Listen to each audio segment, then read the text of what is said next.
substance found by a Southwest Arkansas man be part of a government test? Well, that's the question at the heart of a phenomenon called chemtrails, now getting widespread attention. Well, they say the government is dumping chemicals on us to control or manipulate the weather. And they say the unusual-looking jet trails in the sky are actually chemical-laden chemtrails. People say the government is up there in airplanes spraying all kinds of chemicals to change or manipulate the weather, leaving what you see there, and they call that a chemtrail. So what I look up there and I think are contrails, you're telling me are chemtrails? Yes, that a contrail would be dissipated by now. And it's interesting, Dale and Christina, this is of interest not just in this country, but European countries and, frankly, all over the world. A lot of folks interested in it. Well, Dave, you mentioned that climatologists and others who study the atmosphere believe that they'd be able to surely spot any kind of signs of an ominous plot. Our journey started in San Diego, California, where thousands of scientists, engineers, policymakers, and journalists gathered for the American Association for the Advancement of Science Conference. One of the topics was the artificial manipulation of the Earth's climate, also called geoengineering. During the meeting, scientists spoke about the plausibility of implementing geoengineering campaigns throughout the world under the guise of preventing global warming. One widely accepted theory was to block the sun by spraying something into the atmosphere.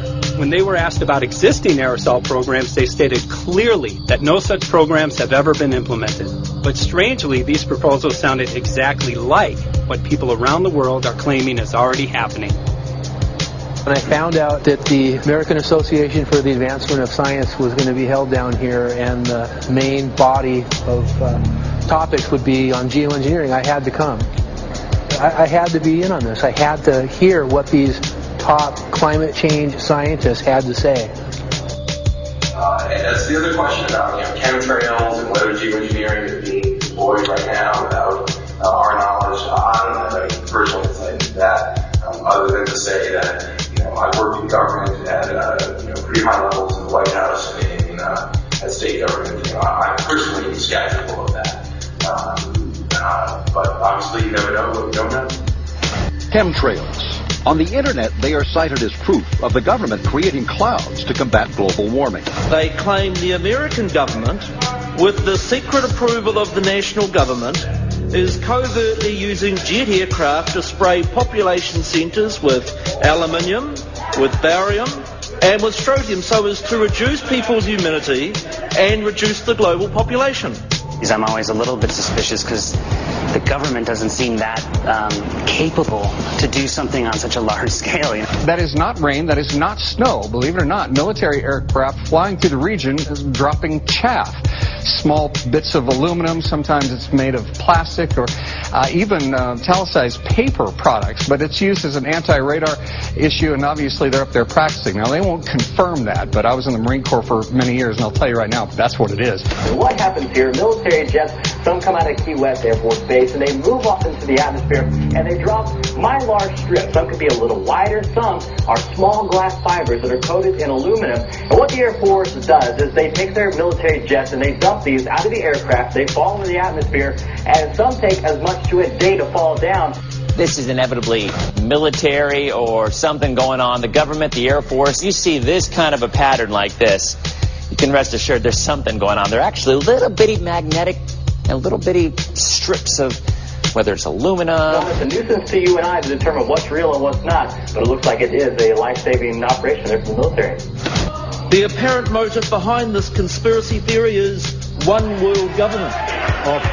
Order, I cannot hear. Mr. Speaker, I want to assure the House that both my ministry and my colleague, the Minister of Health, who have received correspondence on this issue, that this conspiracy theory does not have an iota of truth, and that the trails observed from aircraft simply come from jet engines. Question number 9 of order. And I think what an appalling example it is of the new Foreign Affairs spokesperson for the Labour Party that she's spreading conspiracy theories about the United States government. The House has heard sufficient. It is called geoengineering, fighting global warming by putting a chemical dust in the atmosphere and reflecting harmful radiation back into space. We take geoengineering to mean deliberate, large-scale intervention in the Earth system. There are a variety of schemes that have been discussed for geoengineering. A classic example is injecting reflecting particles into Earth orbit. Nevertheless, there might be some good reasons to think about alumina. It turns out, first of all, there's been a lot of work on the environmental consequences of alumina in the stratosphere. The big deal really is that alumina has 4 times the volumetric rate of forcing for small particles as does sulfur. And that means you have 4 times less surface area for the same rate of forcing. And this is a much bigger deal. You'd have roughly 16 times less the coagulation rate. And that's the thing that really drives removal. So you could get away, we think, with much smaller mass fluxes. So that's why we see things like in the used aircraft patent from '89, they talk about aluminum. And that's why we're seeing in the surface water samples aluminum. And here's David Keith saying that aluminum has 4 times the reflective volume surface area. So they'd like us to think that we're talking about sulfur, but here they slipped up and let it out that aluminum is 4 times better to achieving their ends, and it sounds like it's going to be one they don't want us to know the effects of. The little picture is from a nanofabrication study, which shows you can make very high quality, and do this in just a jet in a very simple way, make high quality alumina particles just by spraying aluminum vapor out, which oxidizes. So it's certainly in principle possible to do that. There's a big literature that's already looked at that. And you could do that by either building new versions of these aircraft or even re-engineering existing aircraft. So there's some ideas of that.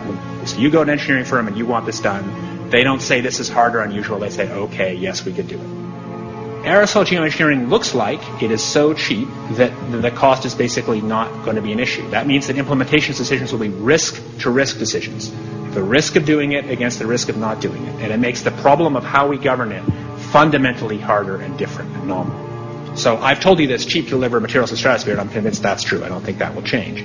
But I think the more we do research, the less easy this will look, the more complicated the environmental effects will look. And that's a good thing, because right now it looks too easy. So I think that if we do more research, we're likely to find out that it's harder and more complicated than we thought, and that the side effects are harder to manage, and that's a healthy outcome that will make it easier to do the management. Of course, the opposite reaction is possible.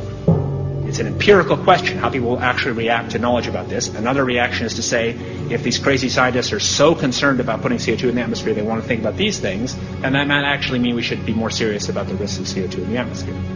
And by the way, it's not really a moral hazard. It's more like free riding on our grandkids. And by the way, it's not really a moral hazard. It's more like free riding on our grandkids. Numerous air quality studies, including from CARB, California Air Quality Resource Board, have named submicron-sized particulates as being particularly harmful for human respiration. Through all the discussions today, I have not heard any mention of this fallout, and has this been studied, and also the effects of a highly reactive metal like aluminum on toxifying soils and waters? The question is, what would be the effects of these materials on human health if they came down into the stratosphere, in particular small particles and aluminum? So the collaborators of mine working on the aerosol scheme are actually folks from Carnegie Mellon who focused on human health impacts. And while we haven't published it, that was the very first thing we did, was do the order of magnitude calculation in level pencil and paper, but with an expert on human health impacts about whether there could be an issue. And for aluminum or other particles, there are a lot of toxicological things that need to get looked at seriously. But if you're just thinking about the sheer number of particles and the human health impact of small particles, the answer is, well, we haven't published it. That was the first thing we looked at with some of the leading experts who do epidemiological research on human health impacts, and it's not even close to being an issue. Clarify, so 10 megatons of aluminum dumped into the atmosphere would have no human health impact. So let me be more careful here. To separate out the toxicological, so the alumina we've only begun to research and published nothing. Alumina we've only begun to research and published nothing.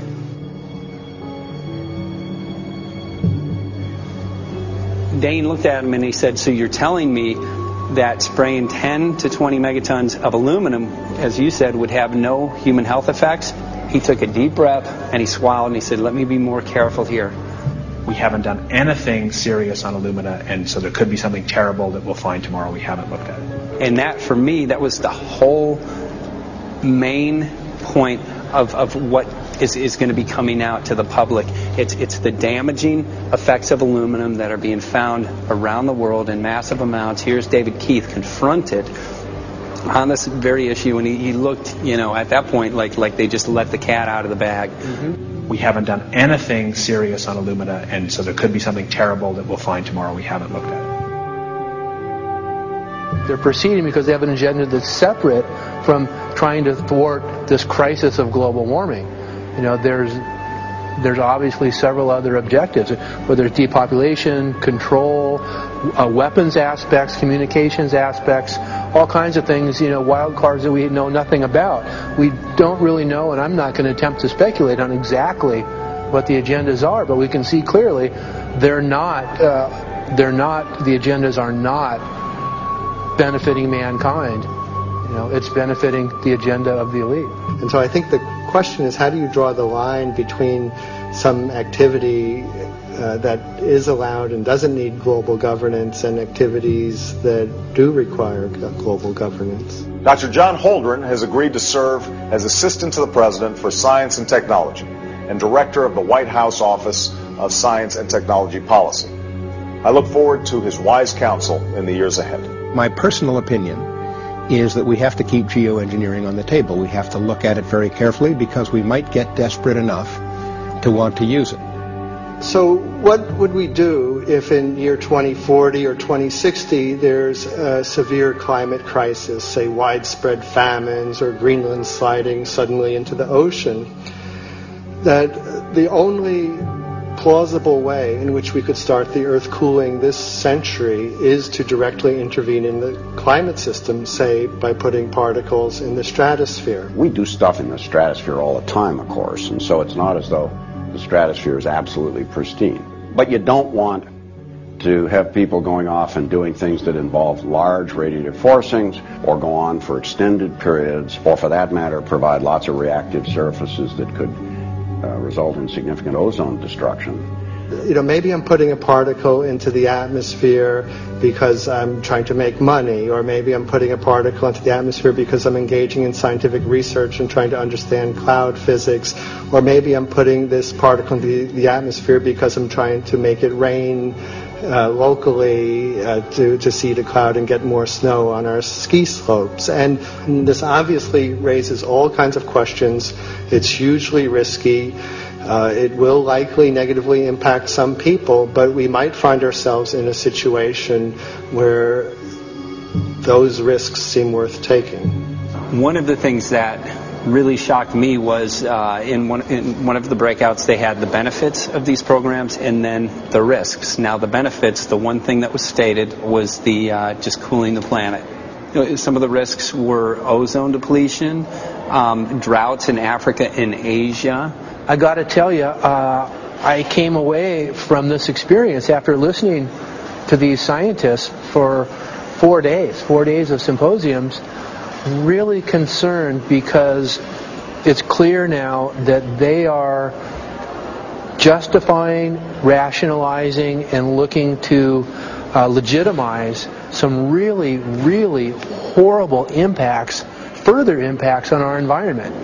And they're basically formulating the sales strategy and the implementation and oversight strategy and the funding strategy. After San Diego, I was shocked by the programs that had been proposed. I decided to write about it. That night when I finished, I sent the article to an online publication with my email address attached. When I woke up the next morning, my inbox was flooded with responses from around the world.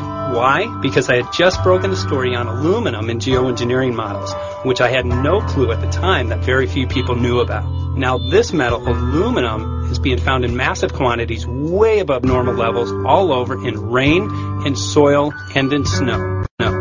After that, the calls started pouring in from people who were desperate for someone to investigate. That was the fuel that started the film. Before we started filming, we had the opportunity to sit down with one of our favorite authors and documentarians, G. Edward Griffin, to find out what he knew about the subject. I'd like to talk for a minute about an issue that's getting more and more attention. That's the issue which scientifically is called stratospheric aerosol geoengineering, also called the chemtrail issue. I'm very aware of the chemtrail versus contrail controversy. As far as I'm concerned, it's an open and shut case. I have been watching the development of jet travel from its very beginning. I used to live near the Los Angeles airport. Remember when the first jets came in and landed, man, they made a big noise. We never heard a noise like that before. And we used to go down and sit at the end of the runway and watch these jets come in and take off because it was a novel experience. I've been watching jets all my life, and I know about jet contrails. I've watched them. They're vaporized moisture, ice crystals, and they get out there in the atmosphere, and then they effervesce and evaporate and then disappear, and you can see them. Plane moves along, and the little white trail follows right behind it, and usually about 10 or 20 lengths of the plane or thereabouts, and then it's gone. And you can still see them that way, by the way, once in a while. So there goes a contrail. These other things we're talking about are not at all the same phenomena at all. These planes go by, and they billow out this white smoke, and it covers the sky from horizon to horizon. It doesn't dissipate at all. And they crisscross each other. And you see this thing cover the sky and turn it milky, and then people start having trouble breathing, and then you hear stories about the aluminum and barium deposits that they're picking up and the residue. And you put it all together, and I don't see how anybody who's got their eyes open and their mind open can come to any other conclusion but that somebody is spending a lot of money and effort to spray the planet. The question is, why? I have my own theories, but I hope that there will be some good investigative reporters go out there and get us the answer. I know that whenever it's finally discovered, and it will be, the people who are doing it will undoubtedly say, oh, well, we did it for you folks. It's for the greater good of the greater number. It's for the society. It's probably to prevent global warming. Or maybe it's to inoculate people against some kind of a dreaded biological attack. We can't go around shooting everybody in the arm, but we can spray them and save their lives. You see how good we are? We're doing it for the benefit of society. I know they're going to, whatever it is, they're going to say it was for your good or mine. Think if we had the ability to steer hurricanes, and the hurricane was going to slam into New Orleans.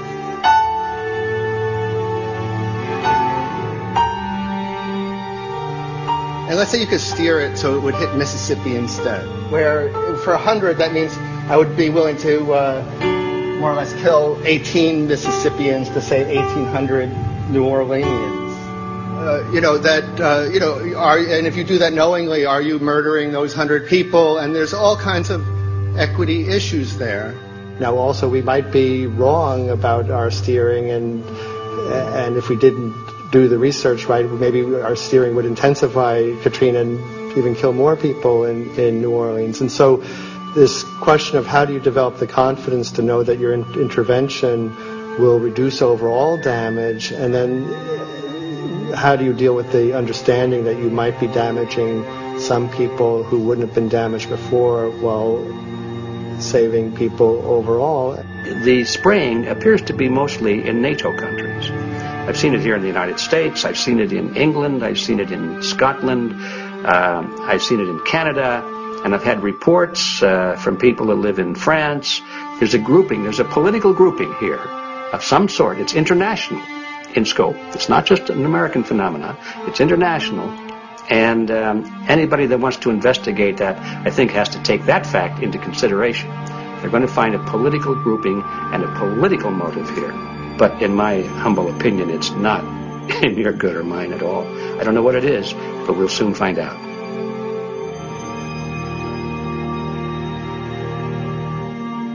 I'm sure that if you follow the old advice, which is follow the money, you'll come to the answer sooner or later.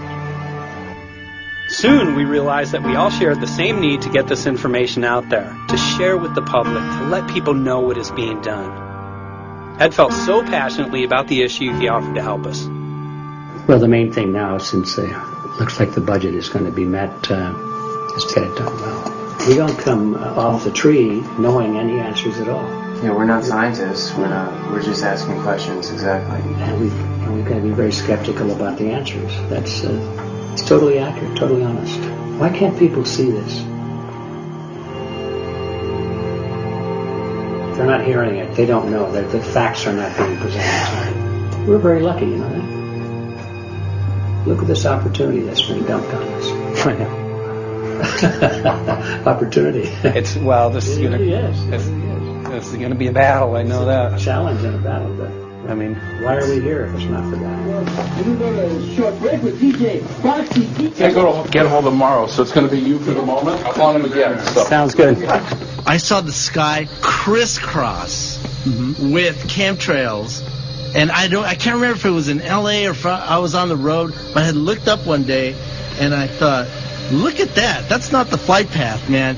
That was a grid, a regular grid. Yeah. Over the city, and I couldn't believe my eyes. Milky white clouds. And, you know, it all seems very obvious, and now the evidence of what we have on the ground with the aluminum, the barium, strontium, and with what we see in the patents and what the geoengineers say are going to happen, I mean, for the everyday Joe, this is a slam dunk. This is a very delicate moment for the powers that be, because they're taking a covered-up operation like the tropospheric aerosol program, or chemtrails, Project Icarus, whatever. It's had many names over the years. And they're making it overt into a geoengineering scientific shield to deflect sunlight because global warming's out of hand. So at this very moment, the belly of the beast is right above us with no armor. Whether people believe in chemtrails or not, the geoengineering should be scary enough. And when people learn about geoengineering, chemtrails will then become apparent because they're the same. So you're talking about global conspiracy here. Geoengineers propose doing this on a global level. Off to Redding, California. Guess this is the second step after the AAAF meeting. We'll see what we find.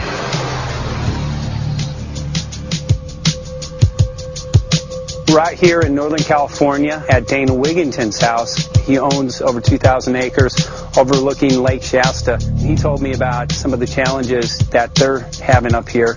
Let's go and talk to Dane. We'll see, what's going on his property. We'll see what he's going through and also what action he's taking based on the test results that he has.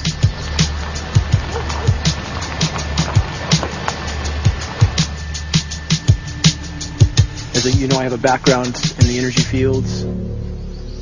I worked in the first solar plants in the continental U.S. in the early 80s. My home was on the cover of the world's largest renewable energy magazine, so this is my background. My goal has been to alert the public there is a mountain of toxic material falling on us, period. Before about 5 years ago, our skies were typically blue, and now you see it's covered with lines and haze. And virtually nothing you see on the horizon, nothing you see in the sky above us, is a natural cloud. I mean, it is virtually all the remnants of these aircraft lines that you see fanning out, spreading into clouds, artificial clouds. But the sky is a very dirty look to it. There's not the white cloud, blue sky that we had only a few years ago, but it looks like there's some sort of massive industrial activity or forest fires burning over there. And we see that typically every night. You see, even down to ground level, the clarity drops off significantly, and we don't see that except for the days when we have these long, lingering trails that spread and cover the whole sky. And on certain days, you can see these trails actually dropping vertically like a veil.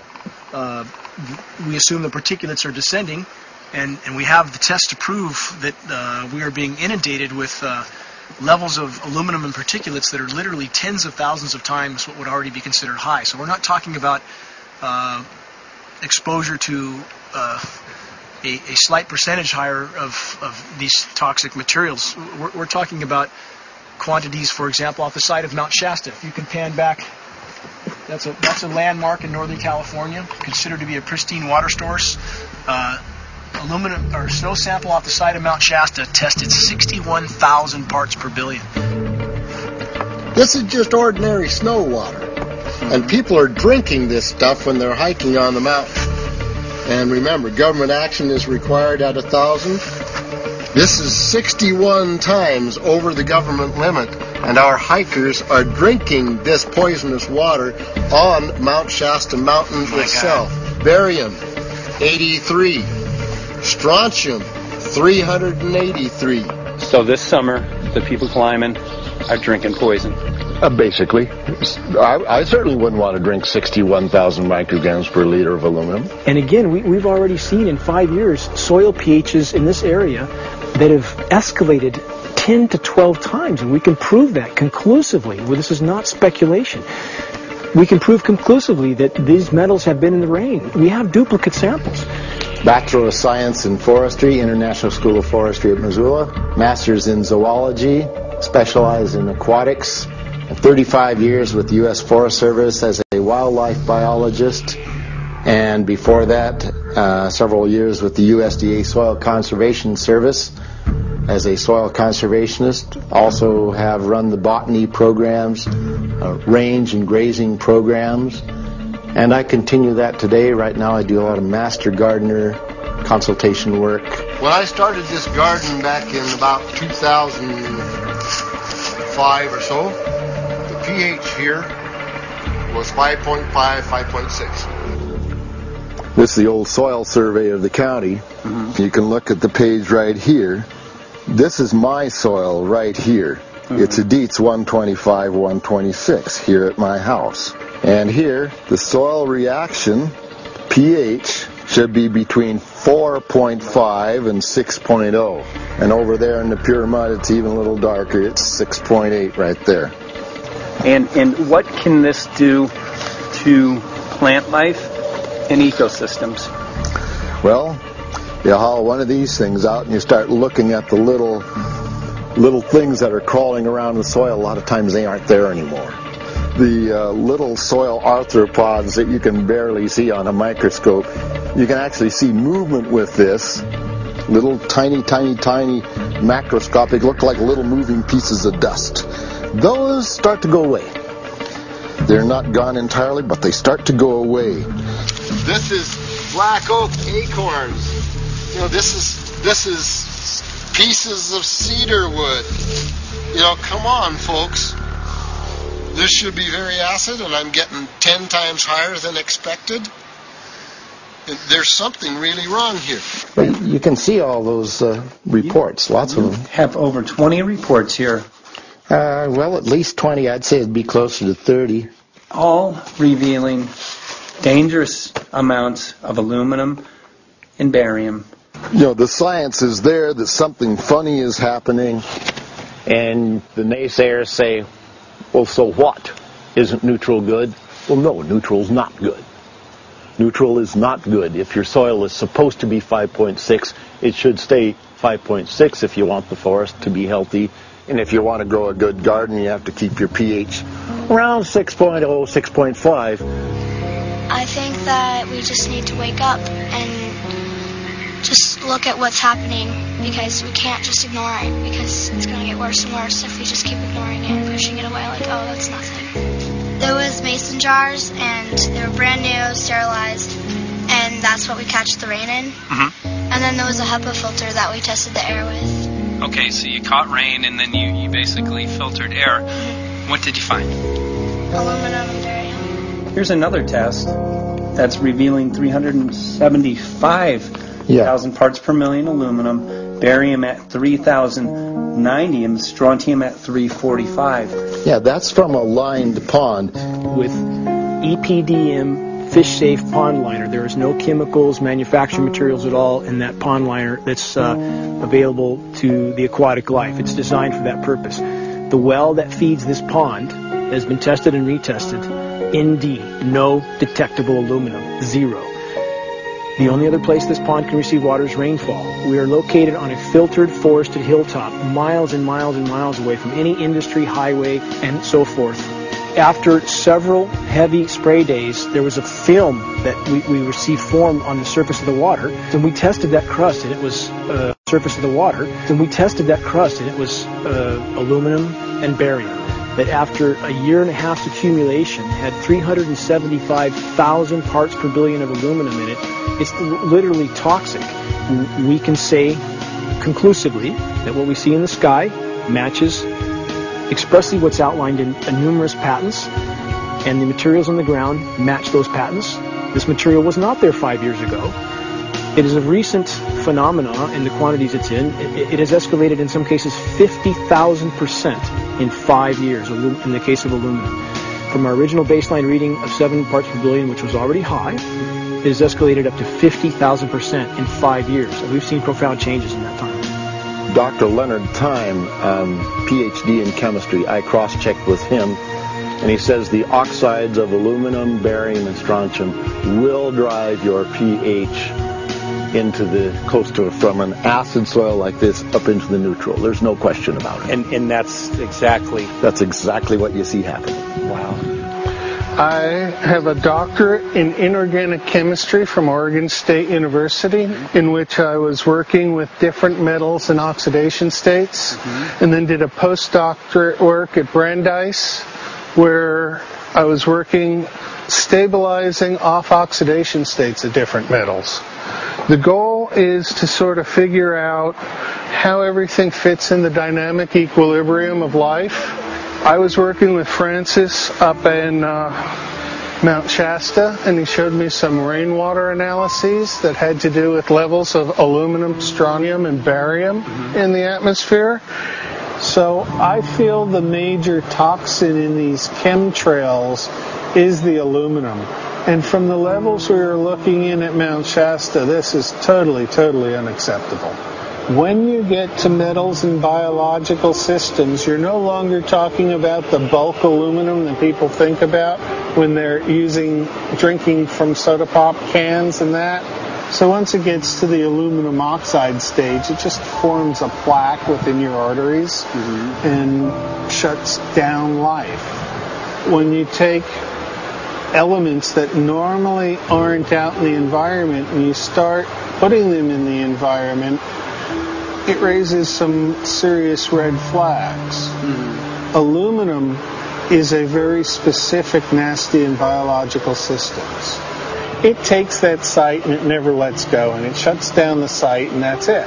And so as you accumulate aluminum over time, it causes major neurological damage because it ends up as aluminum oxide that's essentially stuck in place and can't be flushed out by normal systems. At the core of everyone's condition, there's always some level of toxins. And aluminum is known to have cancer-causing effects. The half-life is decades. I think that we should be working on taking more of these toxins out of our environment instead of adding more toxins in. It's very concerning that if we add more toxins to our environment, that will be increasing the rates and risks of cancers. Even one patient is not worth it. So sad that they would consider putting aluminum in our environment to affect something when they could be causing so much more damage. Wherever the material is coming from, it is there. The amount of metal falling on us cannot be disputed. Absolutely, this is not speculation.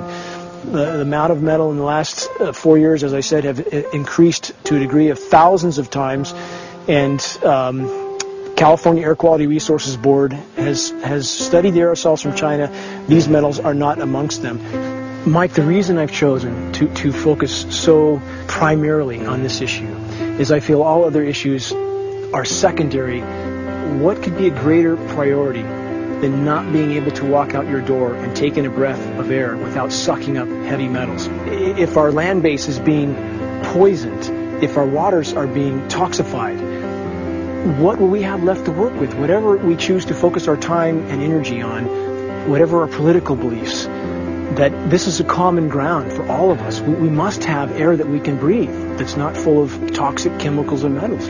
We must have water that's not completely laden with whatever is being emitted from these aircraft. And if people stopped to consider that the atmosphere is as thin as a layer of paint on a basketball, it is an extremely thin layer that allows life to exist on this planet. To simply treat it as a physics lab and experiment with it until it is broken beyond repair is folly of unbelievable proportion. And if people understood that this sort of experimentation not only is going on, but has been going on for a very, very long time. Going back 50 years, there's been countless climate manipulation, weather modification programs that the vast majority of the public is completely unaware of.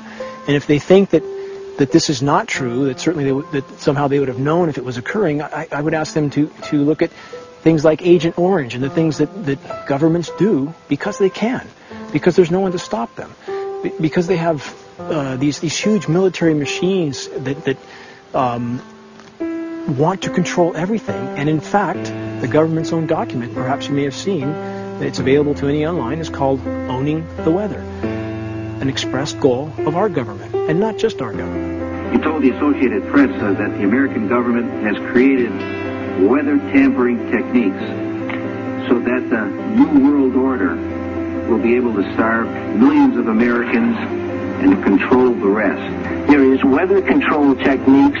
Number one, the entire patents on the equipment. Number two, Senator Claiborne Pell's complete statement and story of his own that not only does it exist, but that we even utilized it as far back as the Vietnam War. Well, Murph, We're going to do what we can. let's see what we can do. You got the scientists behind you. The scientists are with you, so at least this scientist is with you. I may not have $1 million budget, but I've got enough to show that something's dreadfully wrong. You got it. All right. So Arizona will be this Monday, the 21st. Senator Johnson up in Show Low. So we're going to be in the car a long time.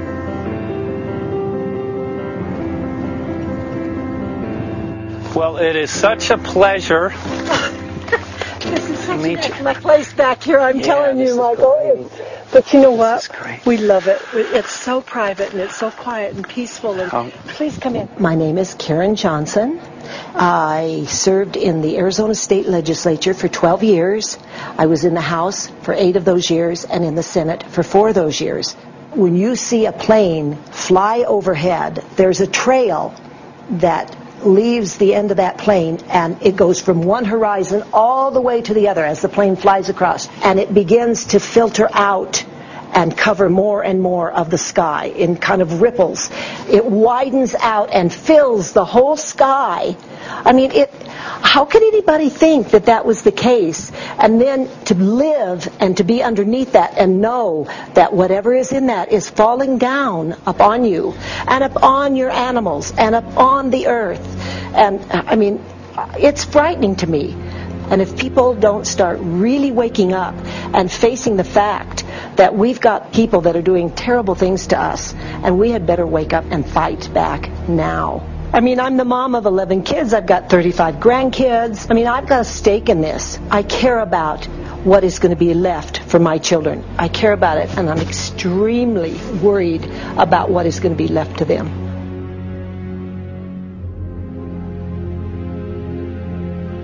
Aluminum is toxic, and we know that it's accumulative, and we know that we're getting more. So we're absorbing it in the air, we're drinking it in our water, so we are accumulating more. So the thought of more aluminum being dispersed in our environment in the way that you mentioned is very frightening to us and very disturbing to us. Those of us who have done any research on this are really quite concerned that we are ill-informed about this issue, and mostly that it's being done.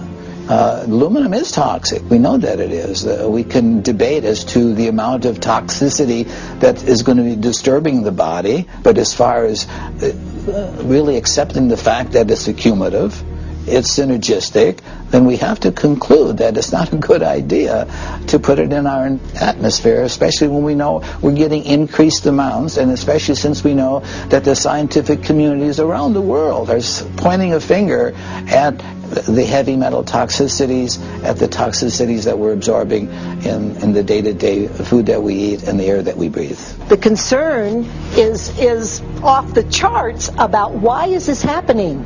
Why is this being allowed to be sprayed continually all over the United States, all over the world? Who is paying for this?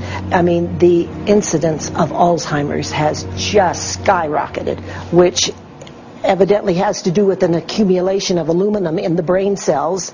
I mean, I think almost every family has been touched by a member as they get older having Alzheimer's. And it's a horrible disease. And to say that, well, this just came because people drank soda pop out of aluminum cans, you know, when my father passed away with Alzheimer's and he didn't ever drink soda pop, you know, that explanation doesn't ring true with me.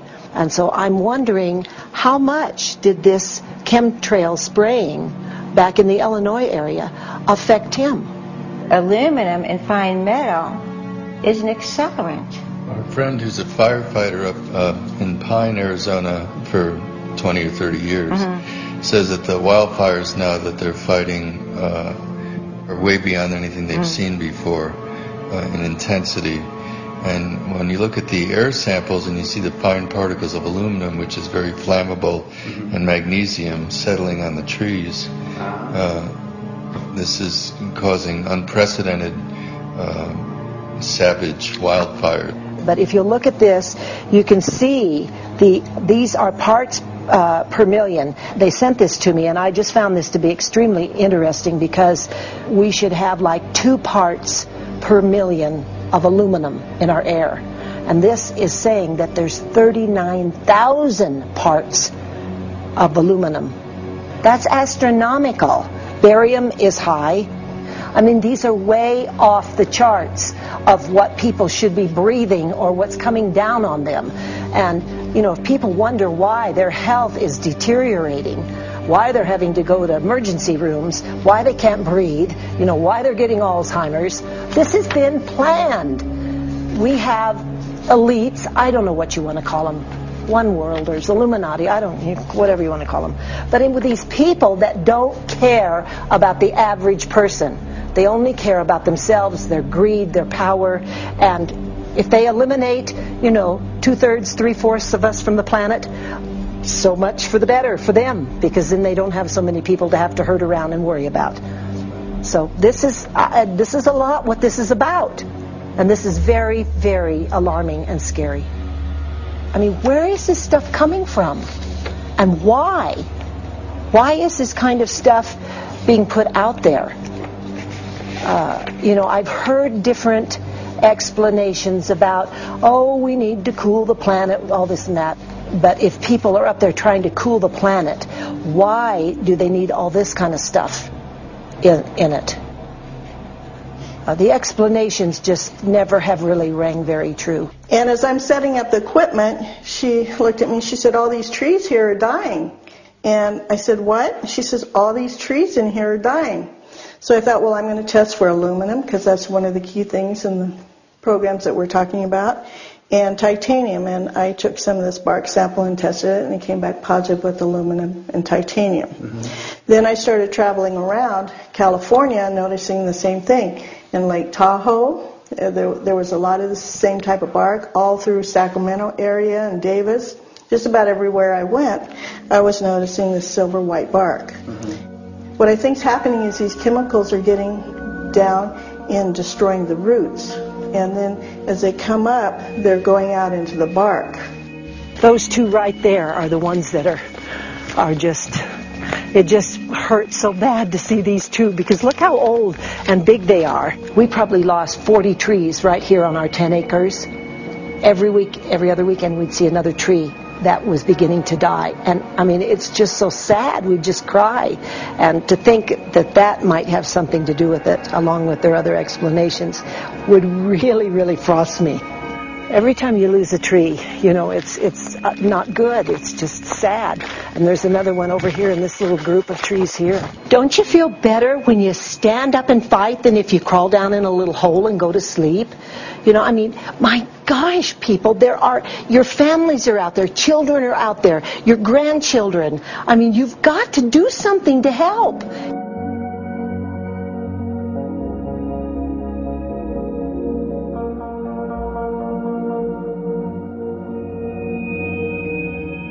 My greatest hope is to get people to question. And, hey, if they don't wake up while we're there, I'm hoping to plant some seeds. We're going to the most beautiful place on the planet, Hawaii, to see what's going on, collect some data.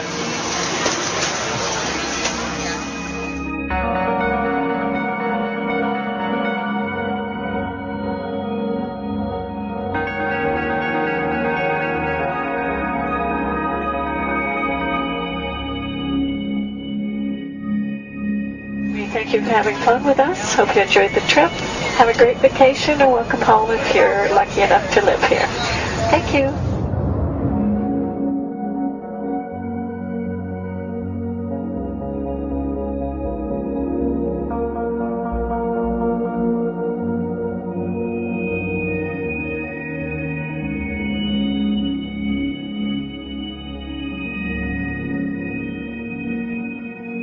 The whole valley's off the grid, so it's either solar, wind, or generators.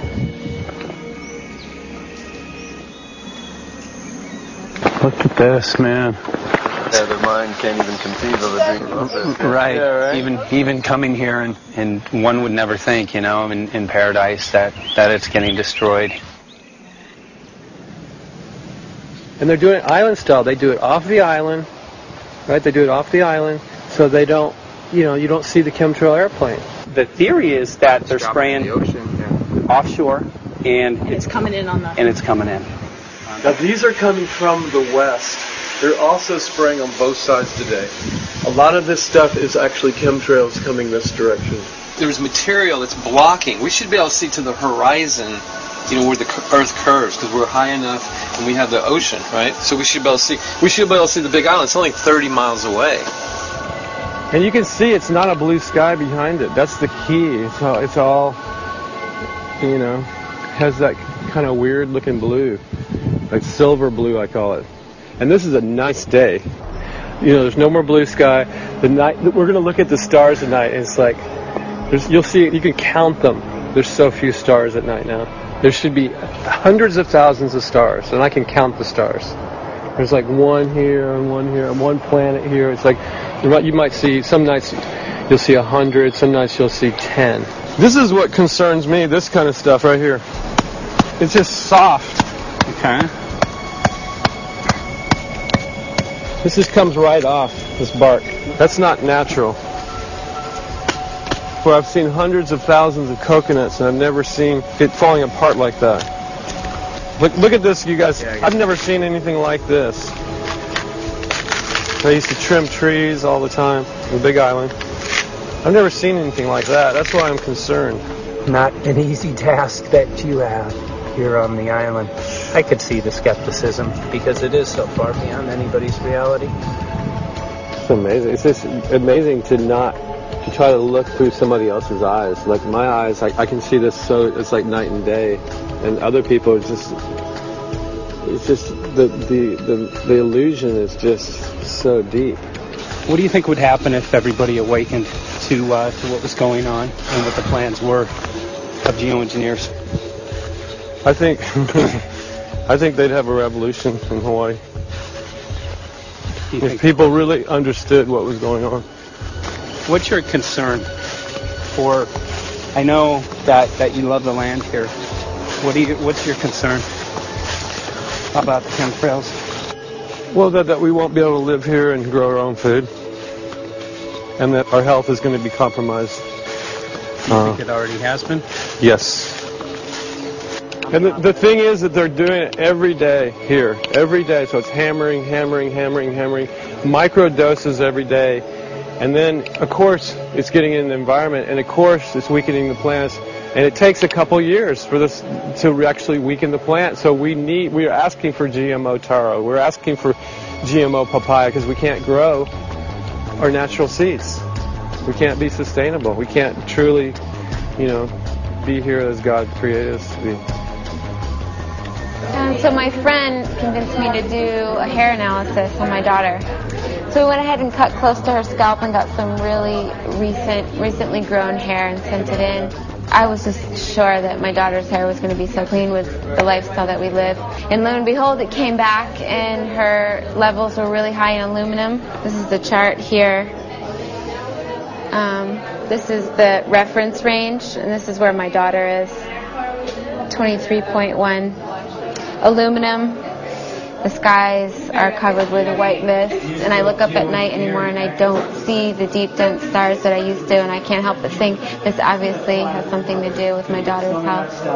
I don't know where else these heavy metals are coming from. Yeah, I mean, look how old she is. Yeah. She's been isolated here. And she's... here. Anybody looking at the situation would be like, this is paradise. This child should be like superhuman. Organic foam. And here you are getting all this heavy metal stuff. And she has highest level aluminum on the chart. Never had a vaccine either. Folks, these people are playing God. They are playing God. They're manipulating the weather, and they're spraying stuff into the sky. They are trying to geoengineer everything, including your plants and trees and your ocean. Well, tonight, we're just hoping that instead of not looking at it, you'll start looking into it, because I really believe from the bottom of my heart that we are in a real crisis. I really do. They are proposing dumping 10 to 20 million tons of aluminum into the upper atmosphere. What does aluminum do?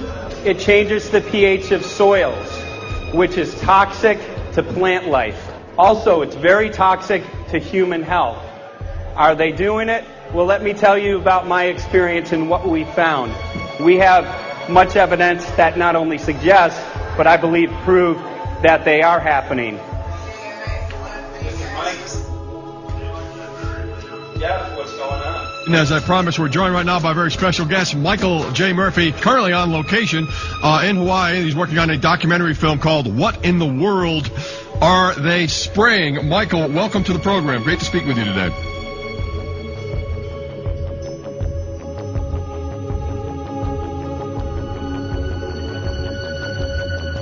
I had a friend who recently, he's always looking at things from a different perspective. He's a bit of a conspiracy theorist, you know. And he says that whenever the president comes to L.A., there's no spraying that week. Could you have a better place for an interview? I mean, look. This is being done over our farms and over our things. So basically, they want to eliminate our ability to eat organic food, have clean water. So in some ways, it sounds to me like, and you know, again, it's just a projection, but it sounds to me like this is control. How do we control the masses? Yeah. How can aluminum be good for you in any? And what was the second chemical you mentioned? It's barium. Barium aluminum. Obviously, those are toxic to everything. To human health. To human health, to farms, to animals, to everything. 61,000 parts per billion. And there should be a government alert at 1,000? At 1,000, people are drinking this. People that climb the mountain, they're drinking that snow. It's poison. Oh my God, that's so disgusting. So that's 60,000 times above regulation. Exactly. 60,000 times above regulation. And I've talked to friends, and they're like, well, that's just ice. That's just condensation. And I'm like, you can talk to a second grader. Ice doesn't float in the sky and spread out that way, you know. You're not an expert, but you're a concerned citizen who said, wait a second. Who's actually doing the research. Yeah, you're doing the research, and that's what we need to do as Americans and say, you know what, I want to know what's going on. I want to know what the FDA is doing to my food. I want to know what the government's doing with my air, my water, and the soil. And, you know, it's just great what you're doing. And I just, my kudos to you for bringing light to this subject. Put all of the theories aside, just what geoengineers are proposing and what's being found is scary enough. So we can just address that. And I encourage more people to just step up and ask questions and do what he's doing. So thank you, Michael, very, very much. Aerosol spraying aluminum affects everywhere, and we have a beautiful tropical climate which I believe might be in jeopardy. So we wanted to not only come and bring the message of what people were finding around the world, but encourage people to test for the aluminum, strontium, barium. Essentially, I think it was an effective trip. I saw a lot of people here in Hawaii, in Maui, awake and not only curious but willing to look into this deeper, and that's my only hope. This is one of the boldest moves, I think, from Ed Griffin yet. This is the taboo topic that nobody's supposed to talk about, and that is aerosol spraying. Now, we've got tons of documented proof of errant aerosol spraying. It just blows my mind that the whole essence of humanity has always been to look up into the sky and ask why. Though there are no limitations, there's endless space, an endless universe. Now, in the 21st century, we're not allowed to do that. Anyone who looks up and sees the giant grids and the X's in the sky that weren't part of our existence until just a decade or two ago is somehow called a kook. And the people that are the best and biggest proponents for the revolution and for liberty, they don't want you to talk about it because you could discredit them. It seems to be an industry that's being built up to milk the taxpayers by undergoing some kind of a giant global spraying program to make all kinds of money on the project, and they don't seem to care really what effect it has. They're not trying to experiment to see if humans can survive it or anything like that. They just want to get this stuff up. And then we discover, as we're going further down the line, that there are companies generating genetically modified organisms, seeds, modified seed crops they're being engineered to resist the aluminum in the soil. And a lot of crops won't grow in that. And so now, after they've messed up the soil, all the farmers were going to have to go back and buy seeds that have been genetically engineered to resist the aluminum that have been put into the soil. And all of a sudden, mankind is completely dependent upon these companies like Monsanto and other giant agricultural firms. You can't even grow natural seeds anymore. And we're looking at that. It's a shocking thing. I hope we don't find that that's true, but all the arrows right now are pointing in that direction. We get into cost-benefit analysis here because there's also HARP could be involved in this. Geoengineering, as you guys mentioned, which is documented heavily in Dennis Kucinich's bill, that is the Space Preservation Act, which, by the way, I don't think got through Congress. And then Kay Bailout, as we call her here, Kay Bailey Hutchinson, also put together some legislation in order to qualify geoengineering, which again is supposed to save us all from global warming. But it is cost-benefit analysis because they can benefit on so many different levels. Ed, that's how they do everything, isn't it? That's right. And you know, there's an old adage: if you just follow the dollar, follow the buck, you get to the source of the problem. And it looks to me like there's a tremendously profitable industry being built up right now around this concept of geoengineering or weather modification or reducing global warming and all of these other things that can be sold fairly easily to an unsuspecting public. They also, oh, well, that's good. We don't want global warming, you know. And so they put up with this, and they don't question, they don't criticize. But behind the scenes, you see a whole industry being built up, which is, as I say, tremendously profitable. And the money for all of that is coming from the taxpayers. And it's a scam is basically what it is. We're just focusing on the one area that is real easy to prove. There's no speculation in the area that we're going into. They definitely are doing this geoengineering. They definitely are talking about it. They're working up formulas for it. They're putting together strategies for it. They've got funding for it. Everything is in place. We don't even have to go into those other areas to make the case. Okay, let them believe that, but at least they must understand that there's no question that they're talking about it and planning to do it. And so shouldn't they be equally alarmed about what they're going to do if it can be shown that barium and aluminum and some of these other toxic metals are very destructive to the planet and destructive to human health? Isn't that enough? You know, how many issues do we need to crank into this?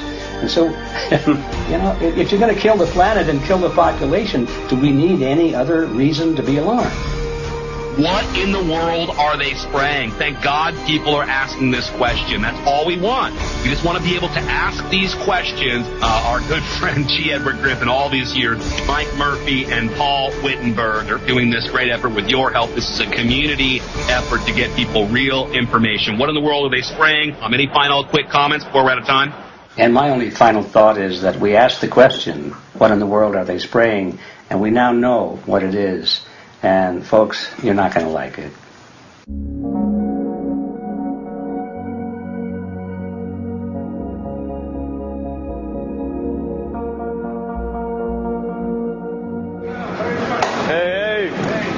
I'm Peter Vreken. I'm from Belgium. I'm 54 years old. I can't believe it myself. I'm a very happy and grateful person. We are doing the job the police, the Justice Department, or the Environmental Department should have been doing. And it's really essential that it's going to be a grassroots revolution. I think so. God is on our side because we are not fighting against, but for. Yes, we're fighting for. I was in the council for about 25 years and also a period as the mayor. So from that moment on, 10 years ago, everything started to change.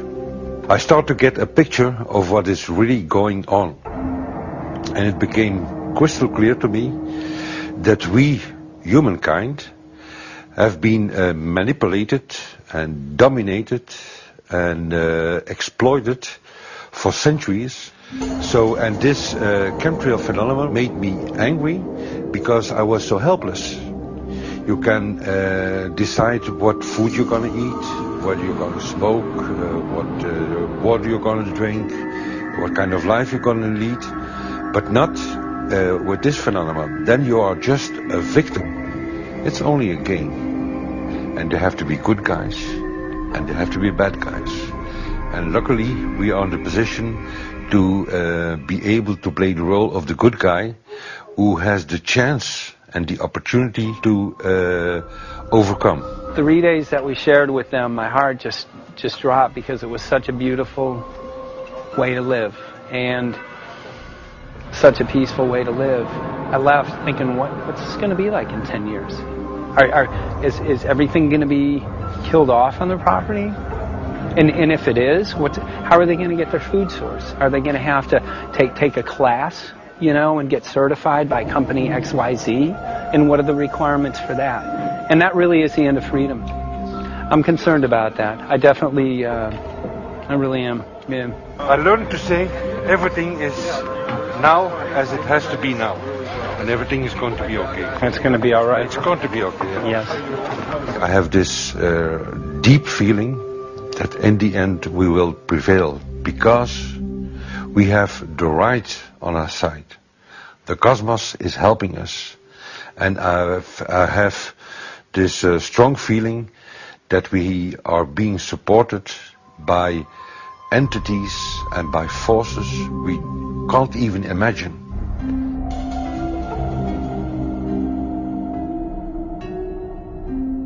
Here for the first time we have this scientific proof that we are being spread. We are being spread, and it's incredible and it's hard to believe, but we are being spread. I think at this moment to stop is not an option.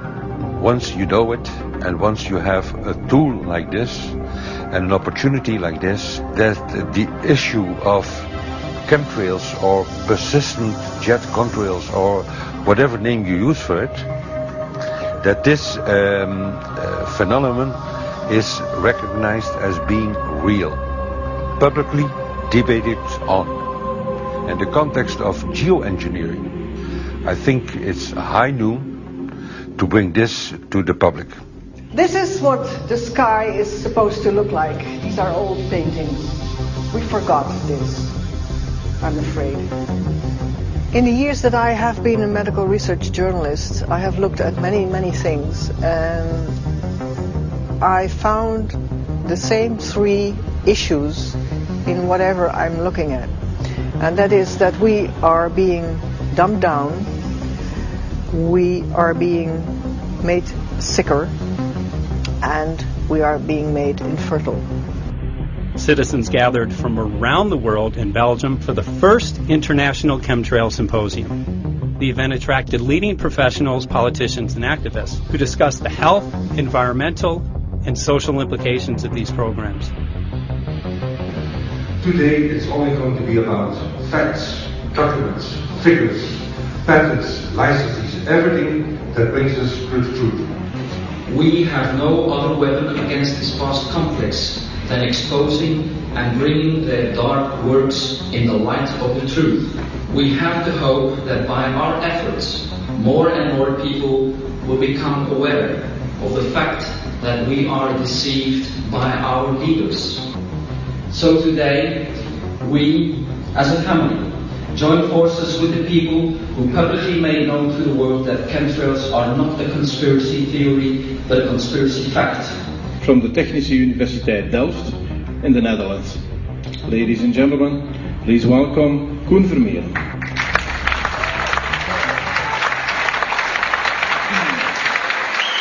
Well, I'm Koen Vermeeren. I'm a university professor of Delft University of Technology. Usually people are with their heads to the ground in their own two-dimensional space and they don't look up. But if you do, you see more and more spaces like this. And it worried me too. I have no explanations to our students about these phenomena. And then I studied it myself and I found out that I couldn't give them the answers they wanted, because I think that the phenomenon is not natural. It's not natural what is happening, and the explanations that are given to us are not enough for me. If you look at them from a scientific point of view, the first thing a scientist does is trying to explain something. Because I'm smart and my students are not as smart yet, so I have to give them answers to questions. But if you ask most scientists honestly, they cannot answer all your questions. If people are using climate control over our heads, I want to know about it. I want to know the consequences, I want to know the health impacts, I want to know everything. I need, as a teacher in my university, to give answers to my students. And they have good questions. And I don't have the answers. And I want to know. Excellent. And we should discuss this. Ladies and gentlemen, for here you in the auditorium and for all over the world, Michael Murphy.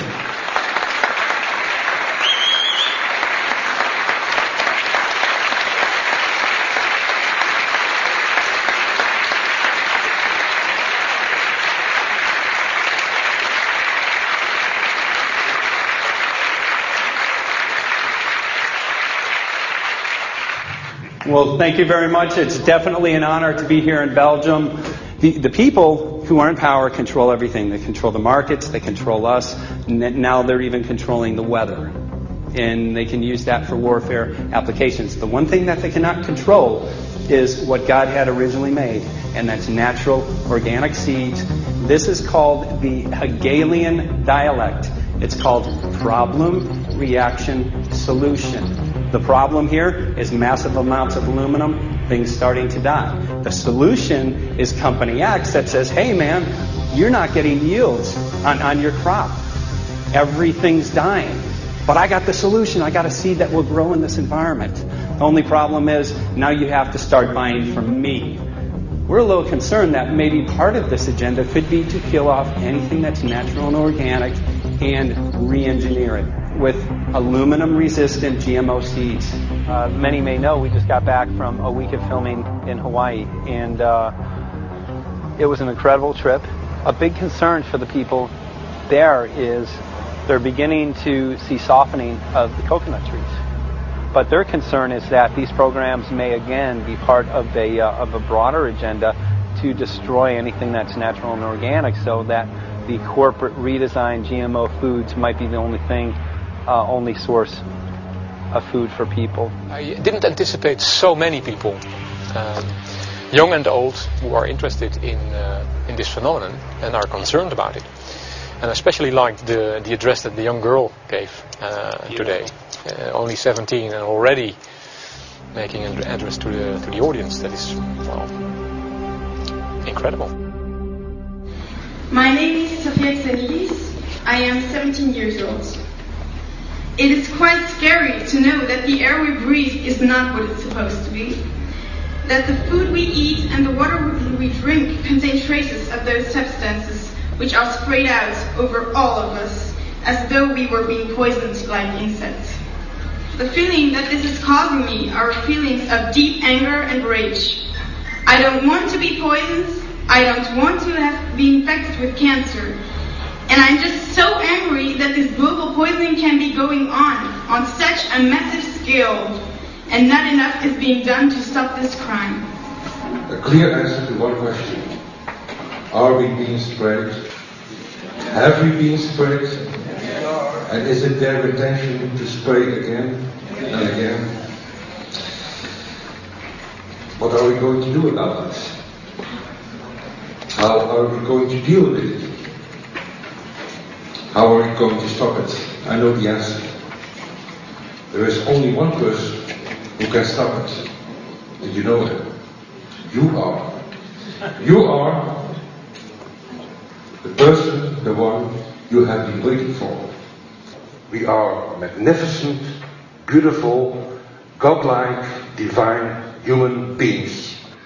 Ladies and gentlemen, sisters and brothers, in this auditorium and in the whole world, thank you so very much for being present with us. And for now, please enjoy this anthem.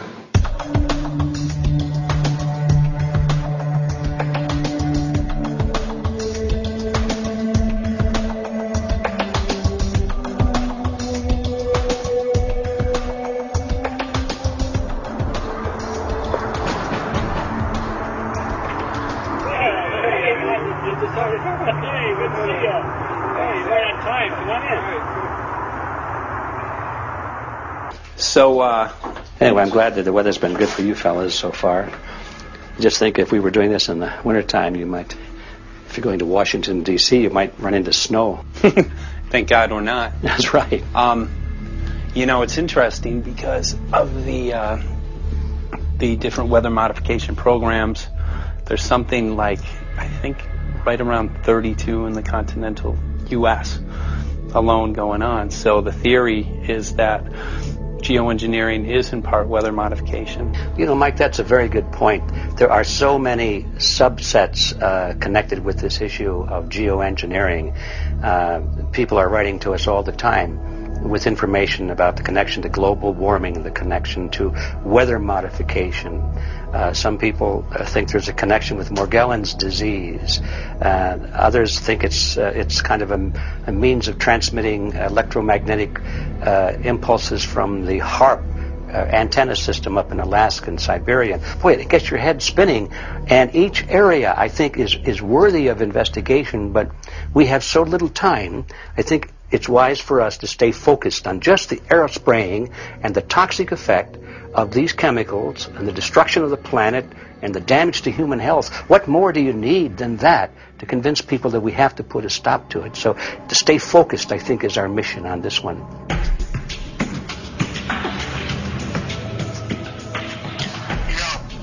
Jeremy, we had an idea. We know that you know the political system real well. Our idea was this. We have a ton of data and information that we've collected throughout our travels, and you know, we really think a good way to end the film would be addressing this to elected officials, some of the senators. So we were wondering this, if you might be able to come and kind of help us out and perhaps show us the way in how to get this done politically. But it sounds like a really good idea, and I'm also going to get to in terms of researching who it is that we should really focus on talking to about this.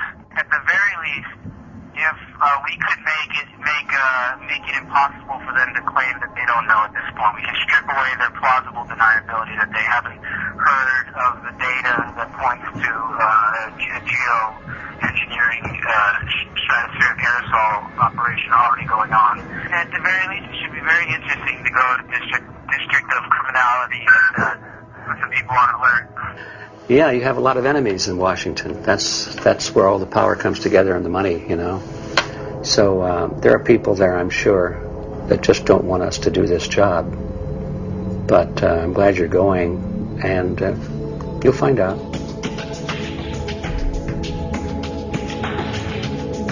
We took the data to Washington, D.C. There we presented our elected officials with the following letter.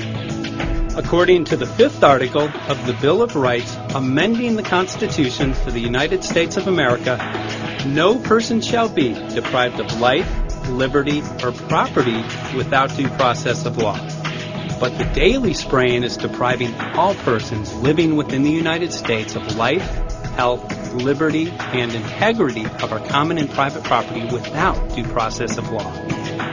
As a representative of the people of the United States of America, we insist that you do everything in your power to protect us and immediately put a stop to geoengineering spraying at once. There exists no justification, legal or otherwise, to poison the planet and its inhabitants. Now suppose that space aliens arrived on, maybe they're going to land at the UN headquarters down the road here, or maybe they'll pick a smarter spot. But suppose they arrive and they give you a box. Suppose they arrive and they give you a box, and the box has 2 knobs. One knob is the knob for controlling global temperature, maybe another knob is a knob for controlling CO2 concentrations. you might imagine that we would fight wars over that box because we have no way to agree about where to set the knobs. No global governance, and different people will have different places they want it set. Solar engineering is like chemotherapy. No one wants it. But we all want the ability to do chemo and to understand its risks should we find ourselves with dangerous cancer. How long does it last up there? The lifetimes are years. What, years? A couple years. And then it what, precipitates out? Or Yeah, that's correct. no toxic side effects that we know of? The thing we always wonder about is the unknown. Yeah. So if you're thinking about, say, the acidification, it's clear that's not a problem. There's several studies that showed that. Right. But of course the concern here is with so little research, there may be some unknown that comes out of left field that bites us. My name's Mike Murphy. I'm a filmmaker in from Los Angeles. We're covering an issue called geoengineering. Okay, thanks guys. Senator, quick question about the issue of geoengineering. I'm afraid I don't know what you're talking about. And wondering if you were supportive of geoengineers' proposals of spraying 10 to 20 million tons of aluminum into the atmosphere. I should really get a briefing paper on it before I give an opinion. Oh, not a problem. Are you aware of the issue? Not completely. At all? Okay. Do you have a letter from constituents, and people have concerns? Yeah, We're making a documentary about the I don't know. You guys have credentials to be here? Yes, we do. We pass through security as well. Endowed by our Creator. I think so. Please don't touch my property. You're lying. No, what did we lie? What did we lie about, sir? No, we're not. What are we lying about? Lying about what? It's a little unusual, huh? I haven't heard that. Okay. You're not aware of it? And it appears that these programs have already been deployed. You know, I had to look at that proposal, and so, why don't you let me review it? I can do that. Are you aware of? Actually, I'm going to go. Yeah. Let me go ahead and get that. I will take a look at this, and I will act accordingly. General, this program, this openly covert program of the aerosol spraying, stratospheric aerosol spraying, geoengineering, using tons of aluminum, spraying it up in the sky. I have no idea what you're talking about. Okay. Commonly called chemtrails, sir. When you were the head of NEMA, did you see the aerosol trails? Mike Murphy, filmmaker in Los Angeles. Hi, sir. And we're covering an issue called geoengineering, and wanted to know if you're supportive of geoengineers' proposals.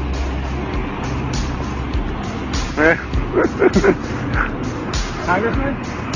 Hey, Congressman. I'm wondering if you're supportive of geoengineers' proposals, which is dumping 10 to 20 million tons of aluminum into the atmosphere. I'm familiar with that. Pardon? I'm familiar with the Okay. Could you make an appointment to my office? I'm not supportive. I haven't looked at it close, so I don't. Have you heard of the issue? Because it's becoming mainstream in public, and there are actually congressional committees which are being formed to talk about these programs. Mm-hmm. Yeah. Well, I think when we drop anything into the atmosphere, we should know prior to the effect of that, right? Yes. And if we don't have the knowledge as to what the effect will be, we shouldn't do it. I think there are 4 different options for thinking about deployment of geoengineering. The first one would be we just ban it. I would argue that one does not want to get too firm a restriction in place on small-scale studies early on because it'll tie the science hands. I think what the science community ought to be trying to do is say, you do small-scale stuff inside this space, and it's a scientific question what that space ought to be. There shouldn't be a lot of oversight and restriction. Congressman? Excuse me. Hi, I'm Mike Murphy from Los Angeles, covering an issue called geoengineering. These guys are running from the geoengineering issue. I wonder why. I'd have to talk to my staff. I don't know what your details on that are. Have anyone made you aware of the issue, or? Sir? Congressman, your committee talked about geoengineering last November. Are you in support of those proposals? I'd love to give you a paper. Which? Geoengineering? Or you know nothing about the geoengineering issue? Never heard of it. They call it geoengineering, but... yeah, I never heard of it. It's nothing I've ever heard anything about. When we looked up in the air today outside, you see we saw this stuff going on. Quickly, have you heard of geoengineering? No. The proposal is to shoot 10 million tons of metals into the air. This committee, Science and Technology, covered it for the first time. No. No, I never heard of it. So we were very concerned. We spoke with Congresswoman Watson's office, and her press secretary, Ms. White, was familiar with Representative Kucinich's Space Preservation Act, which mentioned chemtrails and the weaponization of the atmosphere and space, and then it was pressured to be taken off the bill. Did you see the aerosol spraying going on today over the Capitol? Congressman? Geoengineering carries with it a tremendous range of uncertainties, ethical and political concerns, and the potential for catastrophic environmental side effects. He's not one to do interviews very often, so not unless we usually really pressure him into it. Okay. So don't, all that is don't hold your breath. As chairman of the Committee of Jurisdiction, I feel a responsibility to begin a public dialogue and develop a record on geoengineering. We want to know if you're supportive of their measures by spraying 10 to 20 million tons of aluminum into the atmosphere? No, I think we need to have more research. Okay. And about the issue of current deployment, there's literally a mountain of evidence that many people believe proves the deployment of these programs. Any knowledge of that? No, there's certainly not a mountain of evidence. But I do support research into geoengineering, and I also support looking into the international governance of that. Okay. I hope anybody that has studied it knows, at least I think, that it's a radical proposal, and I hope we don't have to use it, but there may come that point in time where we do. Now, if we could provide you with the evidence that suggests that these programs are and have been ongoing, would you be willing to address this publicly? We've had about 3 or 4 hearings on it. We have addressed them publicly. Well, not about the proposals, but about the current deployment of these programs. Citizens. I don't support the current deployment. I think we need to have more research, and they have consequences that go beyond one nation, and so I think that there needs to be governance to that. Governance is not simply an issue of deployment, but governance before deployment in terms particularly of large-scale scientific fieldwork. I concede that on this subject and in general, it's not popular to talk about global rules. And when these people started talking about the need for UN Security Council oversight, a supranational environmental security enforcement with a strong mandate by the UN, it really is clear that they're looking for a global power behind the manipulation of the environment. But I do think it needs to be sort of an international kind of treaty that does tie and bind all nations into a common fate. It is a common fate. And unfortunately, it's not just big governments that could do this. It is small governments. It is billionaires probably could figure out, I'm going to save the world all by myself, and I won't bother to mention it. How do we decide when there's a planetary emergency? Whose hand is on the thermostat? How do we decide when to start it? There's no way to do that right now. And what if we do start doing it, and then by some problem with the technology or with the will, we can no longer do it? In a year or two, the aerosols will come out of the atmosphere and temperatures will shoot up at a rate much faster than it's going up now. And it's that rate of change that's hard for us to adapt to. So once we start it, we'll be sort of locked into doing it for a long, long time. And so with basically no end in sight. Boeing would pursue this to make a profit, right? I mean, the financial motivation to do this. Let's see. So let me not speak for Boeing.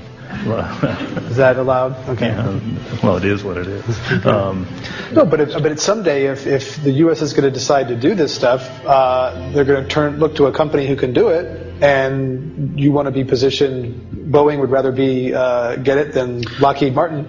So certainly we have an industrial base that helps the country take on technologies and large-scale challenges like national defense. And we do that both for a profit motive as well as, I think, as a national service. So I think it would be truly disastrous if, you know, we discovered a few years from now that there was a black program that some government had stood up to sort of learn on the quiet how to do this. It's pretty clear you can cool the planet, but you will not and cannot bring it back to exactly the same climate state you started with. So you may or may not, and I expect we'll have a lot of back and forth about how useful it is to ameliorate the risks of climate change. I think there's a good evidence it probably is useful, but we don't know. But it certainly can't get you back to exactly the climate you started with. I think everybody agrees with that. Do you think you'll see deployment in our lifetime? Let me say I hope not. Al? I would agree. I hope not. I hope not. Okay.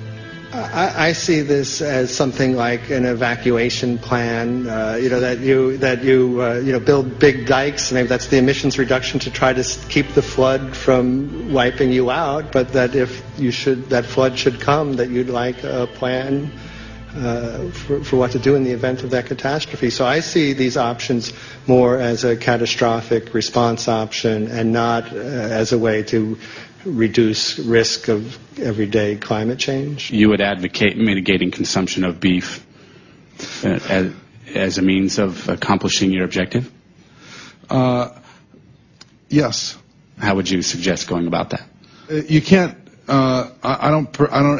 I mean, it's your job to decide what to tax and what not to tax. Obviously, if you wanted people to behave differently, you give them incentives and disincentives for behavior. But I'm sure that's the answer you wanted to hear, Mr. Smith. If only my time had not expired. Thank you, Mr. Chairman. Because there's literally aluminum and barium contamination found around the world, believed to be from these programs. Like, look today over the Capitol, looks like they're deploying some type of aerosol. Did you see it? No, I didn't, but can see. In a James Bond scenario, some rogue rich guy puts some airplanes in the air and sees the clouds. What is to prevent that? Okay, are you aware of the issue? You do it through the... Are you in support of those proposals? What is your take? I don't know anything about it. You're not. I have to get more information. I've got a chair here. Okay, we'll give you a letter on this. Yeah, this is a letter from constituents. Okay, great. Excellent. And many people believe that these programs have already been deployed because mass contamination has been found. Geoengineering programs, stratospheric. Got it. Yeah. Spraying from airplanes. Okay. So what is happening? People from around the world are finding contamination. Let me take care of this and I'll talk to you when I come back. I'll be back. Thank you very much. We see that even though we might make the average temperature of the planet about right, the rainfall patterns change some from today. And some places become warmer and some places become cooler. So there are going to be winners and losers in this geoengineering activity if we were to do it. But nevertheless, as David has said, there are reasons why we might consider doing it. Many people are deeply concerned about it because of the toxicity of aluminum, and it has been addressed to Congress in various committees.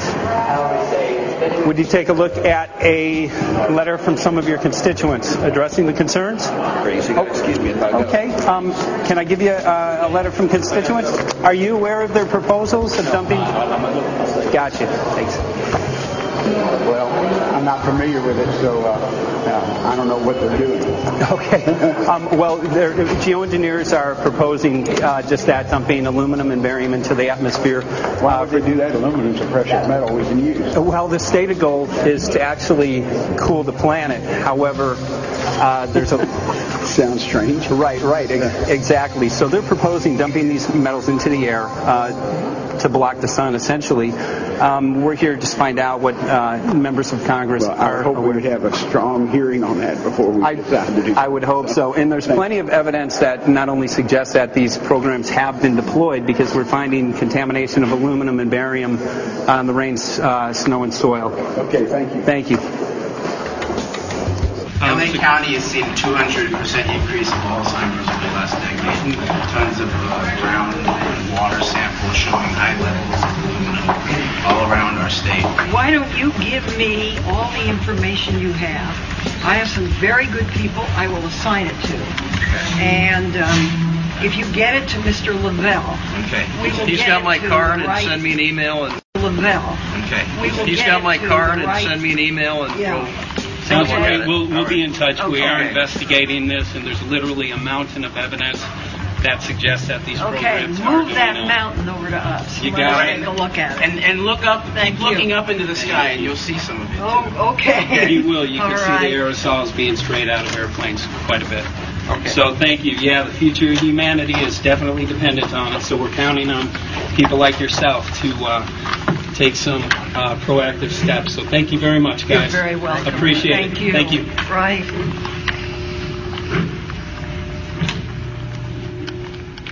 A lot of Congress was running down the hallways to avoid answering any questions, looking for doors in the hallways.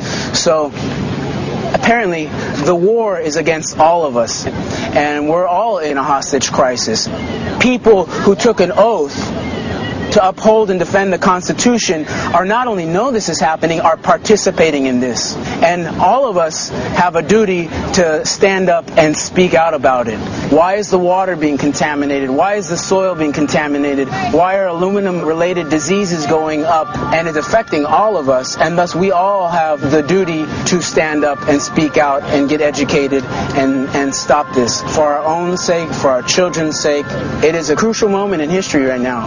The human beings, we need to decide whether to live on our knees while being sprayed and poisoned every day, while being under a continual threat, or whether we are going to stand up and live as free human beings and seek truth, justice, peace, and freedom for all of God's children. So as you can see, we're ending our film here in Washington, D.C. We've made many public officials aware of this. Most of them either denied any knowledge of this, or they simply were unwilling to address the situation with us. So as you can see right behind the White House, we do have aerosols behind us. The spraying has continued. What is the solution? Is the solution here in Washington, D.C.? Clearly, this is one of the solutions, but the solution is not only here, the solution is within you. This issue affects all of us so deeply. So you need to look inside. Please get active, get involved, start spreading the word with growing awareness. About 90% of the population, we believe, is unaware of this issue, which means 90% of the people who normally might do something if they knew are not doing anything because they are unaware. So please look into your heart, use whatever skill you have to get the word out. The future of humanity is dependent upon it.